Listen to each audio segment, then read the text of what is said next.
The first invasion ship unmasked itself at dawn, blotting out the weak November sun like a titanic steel eclipse.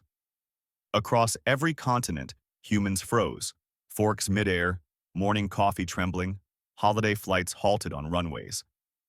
But in the quiet pine-lined streets of Maple Crest, no one noticed the ships at first. Most families were too busy basting turkeys, arranging pies, and reminding children to stop fighting because it's Thanksgiving. No one, that is, except Edna Merriweather, 78 years old, cardiganed, widowed, and currently stirring a pot of gravy that smelled like heaven. Edna did not believe in aliens. She barely believed in microwaves. But as the silver-haired grandmother turned toward her kitchen window, the sight that greeted her was impossible to misinterpret. Three tall, armored creatures stepping onto her lawn, their crystalline weapons humming like angry beehives. Edna blinked once, then twice. "Oh," she murmured. "Company." Across the planet, the aliens broadcast their message through a roar that shook skyscrapers. "Humanity, submit! We are the resonant dominion. Resistance is—" Static burst from Edna's old radio, which had been playing gentle holiday music. The broadcast sputtered, then died entirely as the towering invaders approached her back door. One of them raised a gauntleted arm, and the lock melted with a soft hiss. The lead alien ducked inside. The Merriweather kitchen to the invaders was an incomprehensible chaos of warmth and scents. Spices, roasting meat, baked apples. Something they had no word for, home. Edna, unfazed, wiped her hands on her apron. "Well, aren't you three a surprise? Take your boots off, please." "I just cleaned." The invaders paused. Their translator implants strained to process the grandmother's tone, firm, unafraid, and mildly annoyed. The second alien clicked its mandibles. Human female exhibits no fear. Possible neural dysfunction. "Excuse me?" Edna said sharply. The three warriors reflexively straightened, their armor plates clinking. The leader stepped forward.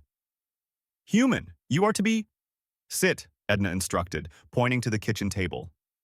For the first time in Dominion history, three elite shock troopers obeyed a command from a 5'2" human grandmother. They sat.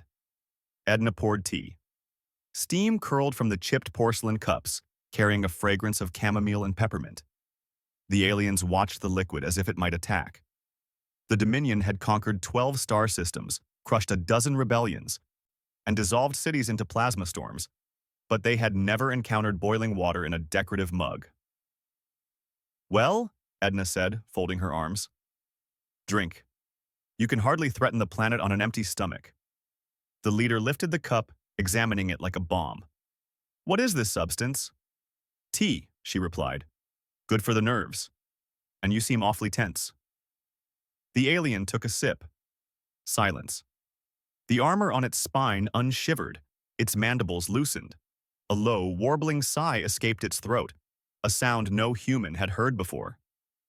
"This," it whispered, "is peaceful." The other two followed hesitantly.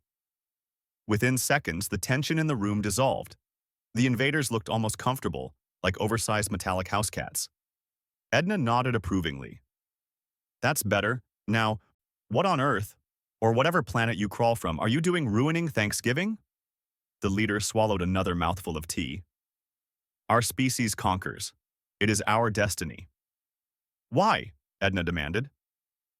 The aliens exchanged glances. No one had ever asked them why. The Dominion's philosophy was simple: expansion, domination, efficiency.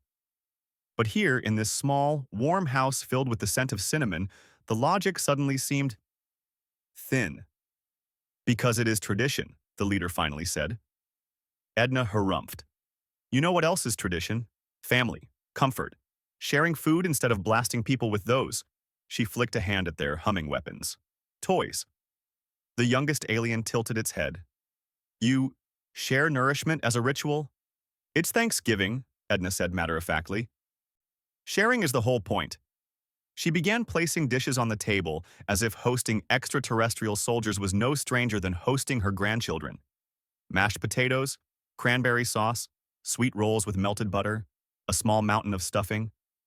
The aliens watched with the same awe human astronomers felt before a supernova. Eat, she said, or at least try. The invaders tentatively tasted each dish. Their armored throats quivered with unfamiliar sensations, flavors, warmth, something like joy. The youngest let out a soft, churring hum. This sustenance, it murmured, contains stability compounds. That, Edna said, is butter. As the aliens devoured more of the meal, awkwardly but earnestly, their armor plates slowly dimmed from blood red to a calmer, iridescent blue. It was a biological reaction their species had forgotten they even possessed, a shift triggered only in periods of absolute safety. The leader set down his empty cup. Human elder, your dwelling has altered our battle readiness. We cannot initiate hostilities while experiencing... He hesitated. This sensation. It's called being content, Edna said. Content? The alien repeated thoughtfully. A rumble shook the sky. Outside, the rest of the Dominion's fleet prepared to strike. The leader rose. We must report to the Armada. They await the signal to fire. Edna placed a hand, small, wrinkled, fearless, on his massive gauntlet. Then tell them the truth, she said. Violence isn't the only path. If you mean to understand humans, you start at our tables, not our battlefields. The alien hesitated. No human had ever touched a Dominion warrior before. He felt something ripple through him, an alien emotion his kind had abandoned centuries ago. Respect. He activated his comlink. Armada, he transmitted. Halt the strike. We have discovered an anomaly. A pause. Then a cold voice replied, Proceed with annihilation. Human resistance is irrelevant. But the leader straightened, armor plates flaring. No. The humans possess a power we cannot counter. Their nourishment rituals alter emotional equilibrium. Engaging them while vulnerable would be dishonorable. Across the fleet, confusion rippled. Then uncertainty. Then, shockingly, agreement. The Dominion admired strength of will, and their commander had just exhibited enormous defiance. Within minutes, the ships powered down their weapons. Within hours, an armistice was signed. Within days, Dominion scientists demanded the recipe for mashed potatoes. By the following Thanksgiving, Maple Crest hosted the first interspecies feast in galactic history. Children passed rolls to towering warriors. Soldiers offered holographic starflowers to human grandparents. Diplomats toasted with cups of chamomile tea, now considered the most influential beverage in the cosmos. And Edna Merriweather, Earth's accidental ambassador, sat at the head of the table, smiling softly as two species celebrated not conquest, but companionship. Her simple cup of tea had done what armies could not. It had saved the world.